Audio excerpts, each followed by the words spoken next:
आज मैं आपको एक ऐसे शख्सियत के बारे में बताने जा रहा हूं जिन्होंने अपने मेहनत और लगन के दम पर ट्रांसपोर्ट की दुनिया में आज अपनी एक अलग पहचान बनाई है। 2011 दिसंबर में हमने एक बस से अपनी जर्नी की शुरुआत की थी। आज एक बस से लेकर 250 बस का काफिला बन गया। किस प्रकार से पूरा मैनेजमेंट होता है? इसमें हमने अपने साथ सॉफ्टवेयर प्रोवाइडर AI बेस्ड उनको सबको हायर किया हुआ है। हमारी पूरी टीम है वो इसमें काम करती है। आज हमारे साथ लगभग 600 लोग जुड़े हुए हैं। हमारा परिवार लगभग 600 लोगों का है। सिर्फ गाड़ी खरीदने से नहीं चल जाती, गाड़ी के लिए प्रॉपर उसके आउटपुट का भी हमको पूरा ध्यान रखना पड़ता है कि हम गाड़ी लिए, जैसे हमारे अलग अलग सेगमेंट है। आज के डेट में हमारे पास रायपुर से पुणे, रायपुर हैदराबाद, रायपुर गोवा, रायपुर इंदौर, उज्जैन, भोपाल, ये सारी सर्विसेज हम दे रहे हैं। प्रॉफिट तो लोग सवाल पूछेंगे कि प्रॉफिट किस प्रकार से होगा। एक बस से अगर कोई व्यक्ति शुरुआत करता है, प्रॉफिट कितना हो सकता है एक बस से?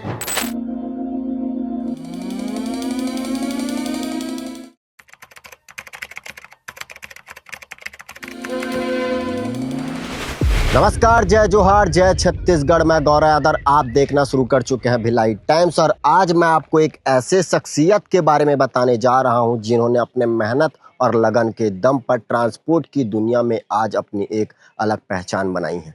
जी हाँ, मैं बात कर रहा हूँ राजनांदगांव के दादा टूर एंड ट्रेवल्स की, जिन्होंने अपने जर्नी की शुरुआत सिर्फ एक बस से की थी और आज ये काफिला बढ़कर 250 तक के पहुँच चुका है। किस प्रकार से ये पूरे कहानी है और ट्रांसपोर्ट की दुनिया में अगर लोग कदम रखना चाहते हैं तो उन्हें कौन कौन सी ऐसी बातें हैं जो जाननी जरूरी है, सभी चीज़ का सवाल आज आपको इस वीडियो में मिलने वाला है। राजेश जी हमारे बीच में मौजूद है, सभी सवालों का जवाब आज देने वाले हैं। नमस्कार। आपने जर्नी की शुरुआत किस प्रकार से की और कब की? 2011 दिसंबर में हमने एक बस से अपनी जर्नी की शुरुआत की थी, जो कि स्टाफ बस सेगमेंट में हमने लगाया था। और उसके बाद धीरे धीरे हमने 6 महीने के अंदर 6 बस किया। 2015 तक हमारी 19 बस थी, जो कि पूरी स्टाफ बस में थी। हमने एक्चुअली कॉन्सेप्ट इसीलिए लाया कि पहले कंपनीज में पुरानी बसें चलती थी। हमने कंपनी वालों को समझा के उस पुरानी बसों को नए में कन्वर्ट कीजिए, आप एम्प्लॉय सेटिस्फेक्शन दीजिए, ये समझा के धीरे धीरे हमने स्टाफ बस में शुरू किया। 2016 जुलाई में हमने रूट बस में कदम रखा और रूट बस में 10 बसों के साथ आए थे। 2019 में हमने उसको बढ़ा के करीब 50 से ऊपर बसें करी और 2020 जुलाई में हम एक नया सेगमेंट में स्टार्ट किए, जो कि छोटी गाड़ियों का सेगमेंट होता है, जो गवर्नमेंट डिपार्टमेंट में इनोवा, स्कॉर्पियो, बोलेरो जो रेंट पे जाती हैं गवर्नमेंट, वो उस सेगमेंट में शुरुआत किया। और 2024 के आसपास में हमने ये लॉन्ग रूट जो आपको बसें दिख रही हैं दादा ट्रेवल्स की, ये शुरुआत करी। आज के डेट में हमारे पास रायपुर से पुणे, रायपुर हैदराबाद, रायपुर गोवा, रायपुर इंदौर, उज्जैन, भोपाल, ये सारी सर्विसेज हम दे रहे हैं। साथ ही साथ लोगों को शादी, पार्टी, पिकनिक सब के आयोजन के लिए बेहतरीन बस सुविधा हम उपलब्ध कराते हैं। हमारा मात्र एक उद्देश्य है, लोगों को सेवा दी जाए, अच्छी सेवा दी जाए, हम अपने स्टाफ का मनोबल बढ़ाएं और इस ट्रांसपोर्ट के दुनिया में एक अच्छे सेवादाता के रूप में पहचाने जाएं। आप लोगों के आशीर्वाद से लगभग अभी फ्लीट हमारे पास 250 से ऊपर की फ्लीट है और हम ये 3 से 4 सेगमेंट में काम कर रहे हैं।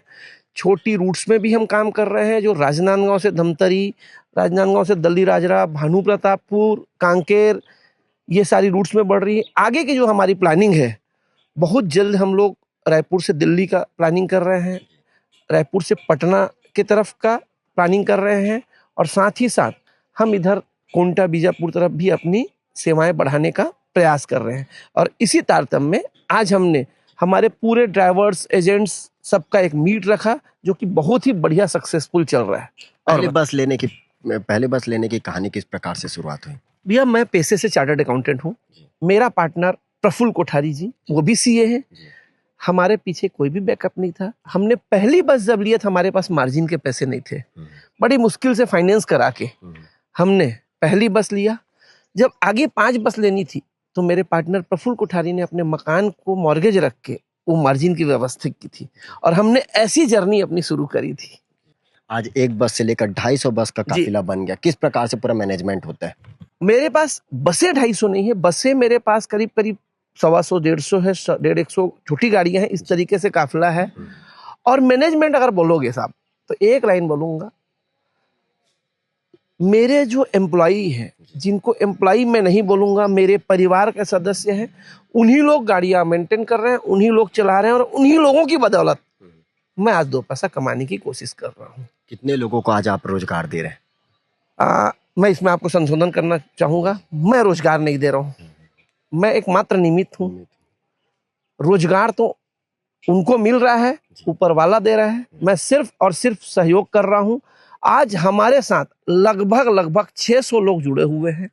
हमारा परिवार लगभग 600 लोगों का है जो डायरेक्टली इनडायरेक्टली हमसे जुड़े हुए हैं और उनके सहयोग से हम अपने हमारे व्यवसाय को बढ़ाने की कोशिश कर रहे हैं। अगर कोई ट्रांसपोर्ट लाइन में आना चाहता है, कौन कौन से बातें उन्हें ध्यान रखना चाहिए?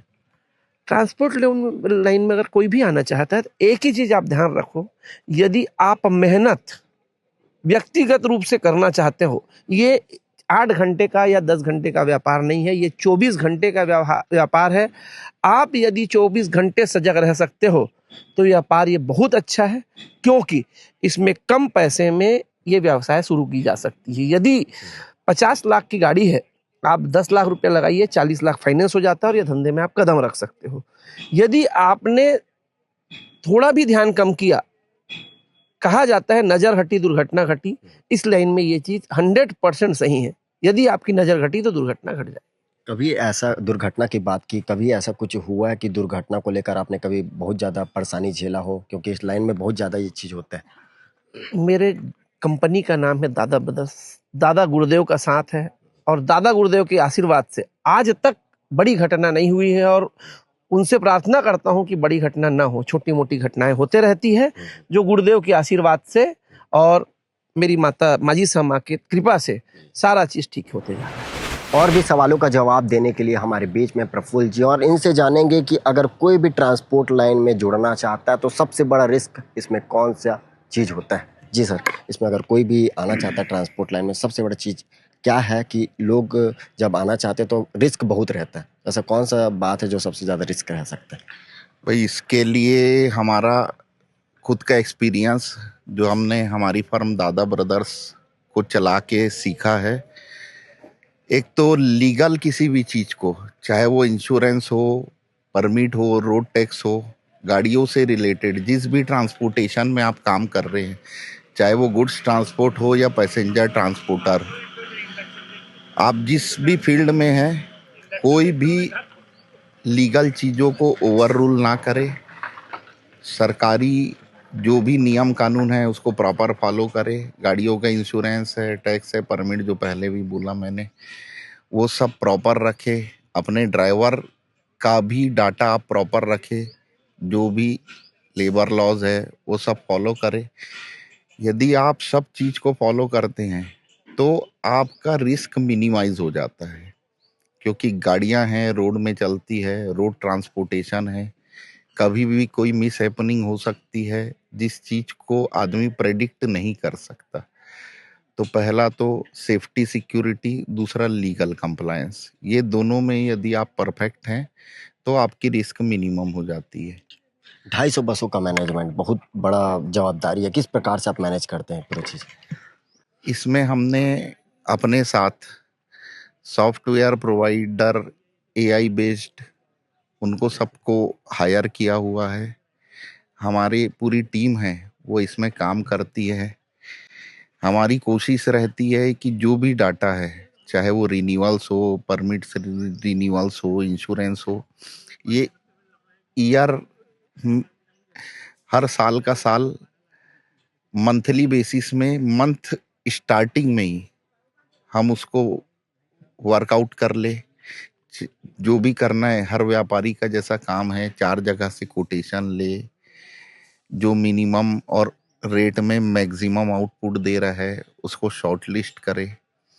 तो ये पूरी टीम वर्क करती है, क्योंकि आज एआई का ज़माना है। आप एआई का यूज़ करके मिनिमम लागत में मैक्सिमम आउटपुट ले सकते हैं। सिर्फ टीम मैनेजमेंट का काम है, हमारी पूरी टीम इसमें जुड़ी हुई है। एक एक चीज का डाटा, दोनों चीजें हैं, सिर्फ गाड़ी खरीदने से नहीं चल जाती।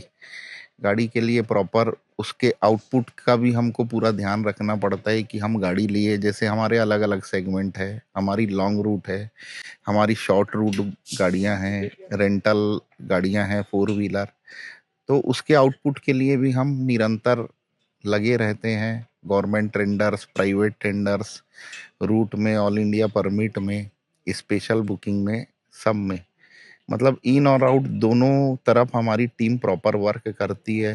हमारे पार्टनर से सब मिल के लगे हुए हैं, तो कोशिश रहती है कि जो ये छोटा सा व्यापार हमने चालू किया है उसमें मैक्सिमम आउटपुट ले पाए। जब आप पीछे मुड़कर देखते हैं तो कैसा महसूस होता है? 1 से लेकर 250 का काफिला बन चुका है। ये तो बहुत बड़ा सफर है। जिस दिन हमने पहली गाड़ी का प्लान किया कि हम इस लाइन में एंट्री करेंगे, उस दिन बहुत बड़ी अपॉर्चुनिटी थी, क्योंकि ऐसा कोई बेस नहीं था, कोई हमारे पास कोई बैकग्राउंड नहीं थी, कोई एक्सपीरियंस नहीं था किसी फर्म का, लेकिन मन में एक इच्छा शक्ति थी कि काम करना है। एक अपॉर्चुनिटी मिली और हमने उसको ग्रैब किया और आगे बढ़ते गए। बहुत सारे सेक्टर रहते, इंश्योरेंस, परमिट, टैक्स, यों त्यों जो मैंने बताया, उसके अलावा भी आपका फाइनेंस बड़ा पार्ट है, क्योंकि कोई भी रोड ट्रांसपोर्टेशन बिना फाइनेंस के नहीं चल सकती, क्योंकि ये व्यापार का सेगमेंट ऐसा है जहां फाइनेंस के बिना गाड़ियों की कीमत बहुत हायर है। आप घर में इतना पैसा लगा के ये व्यापार नहीं कर सकते। जैसा कि हर व्यापार का बेस है फाइनेंस, फाइनेंस के अलावा मैनेजमेंट भी है। सब चीज़ों का कॉम्बिनेशन बैठा के आज ये सफ़र जो पिछले 13, 14, 15 सालों से चला आ रहा है, बहुत लंबा रहा है। कोशिश किए हैं कि लोगों को सेटिस्फेक्शन और अच्छी सर्विसेज हमारे फर्म के माध्यम से और उसकी गुडविल बढ़ाने के लिए जो कर सकते हैं वो हम करें। अभी आप कितने पार्टनर हैं? अभी बेसिकली जो वर्किंग देखते हैं डे टू डे वर्किंग में, उसमें 3 पार्टनर हैं। हमारे विनीत कुमार लूनिया जी हैं, जो छोटी गाड़ियों पे मेजर वर्क में रहते हैं, उनका मेजर टाइम। बाकी ओवरऑल मैनेजमेंट विनीत जी ही करते हैं। और हमारे उससे ऊपर का मैनेजमेंट जो है, उसमें हम 2 पार्टनर हैं, राजेश कुमार बापना जी। प्लानिंग पार्ट, नए नए आइडियाज़, ये राजेश जी का इनोवेशन है, और वो बार बार यही सब चीज़ों में सोचते रहते हैं, मेरे साथ डिस्कस करते हैं, और उनके आइडियाज़ में हम सब पार्टनर आगे फॉलो करते हैं, उसको इम्प्लीमेंट करते हैं। कोशिश करते हैं कि लोगों को साथ जोड़ के उनका घर और हमारा घर दोनों चल सके। संतुष्टि है कि कर रहे हैं इस फील्ड में काम। कभी कभी आप तीनों के बीच में किसी बात को लेकर खींचतान या मनमुटाव हमेशा अक्सर देखते हैं, संगठन में कुछ न किसी बात को लेकर मनमुटाव होता ही रहता है। ये बिल्कुल बिल्कुल सही बात की। कोई भी व्यापार जो पार्टनरशिप का हो, उसमें ओपिनियन डिफरेंस, और यदि आपके में ओपिनियन डिफरेंस नहीं है और आप सिर्फ एक को फॉलो कर रहे हो, तो फिर आप पार्टनर कैसे? ओपिनियन डिफरेंस ही नई नई चीजों को इमर्ज करता है। एक आदमी की सोचने की शक्ति एक लेवल तक के जाती है, लेकिन यदि तीनों पार्टनर, आप कभी भी कोई भी व्यापार पार्टनरशिप में करें, आप ओपिनियन डिफरेंस रखे, उसके डिस्कस करें और मैक्सिमम आउटपुट ले, ना कि मन मुटाव करे, आपका व्यापार दिन दुगनी और रात चौगुनी तरक्की करेगा। जी, लास्ट सवाल, अगर कोई भी ट्रांसपोर्ट लाइन में आना चाहते हैं तो उन्हें क्या संदेश देना चाहेंगे इस वीडियो के माध्यम से आप? देखिए, ये लाइन है तो बहुत अच्छी। इसमें सबसे बड़ा बेनिफिट ये है कि यदि आपके पास छोटा इन्वेस्टमेंट भी है, तो आप छोटे इन्वेस्टमेंट को पकड़ के bank, non banking finance company के माध्यम से इस व्यापार में आ सकते हैं। लेकिन इसको चलाना बहुत बड़ा मैनेजमेंट और डे नाइट की मेहनत है। आपका मैनेजमेंट यदि अच्छा है तो आप डेफिनेट इस फील्ड में आगे तरक्की कर सकते हैं। प्रॉफिट तो लोग सवाल पूछेंगे कि प्रॉफिट किस प्रकार से होगा, एक बस से अगर कोई व्यक्ति शुरुआत करता है प्रॉफिट कितना हो सकता है एक बस से? ये तो आपके ऊपर डिपेंड करता है। एक व्यक्ति एक बस में खुद ड्राइवर बन के भी काम कर सकता है, और एक आदमी की सोच रहती है कि मेरे को लोगों को जोड़ के, जैसा मैं आगे बढ़ना चाहता हूँ वैसे ही लोगों को भी अपने साथ जोड़ूं और उनकी भी तरक्की कराऊं। तो वो काम होता है मैनेजमेंट से। यदि आप मैनेजमेंट में पावरफुल है, अच्छी प्लानिंग है आपके साथ, तो आप एक गाड़ी की जगह 100 नहीं 200 नहीं 500 1000 गाड़ियां सब चीज़ों को मैनेज कर सकते हैं। आज सॉफ्टवेयर्स हैं, दूसरे एआई बेस्ड कई प्रोडक्ट अवेलेबल है, उससे आप मैनेज करके चीज़ों को आगे बढ़ा सकते हैं। तो आपने सुना कि इन्होंने क्या कुछ बताया। अगर आप भी ट्रांसपोर्ट की दुनिया में कदम रखना चाहते हैं तो इनकी बात को जरूर ध्यान से सुनिएगा, और आगे के जो भी अन्य अपडेट रहेंगे आप तक हम पहुंचाने का प्रयास करेंगे। बेहतर खबरों के लिए बने रहे भिलाई टाइम्स के साथ। धन्यवाद।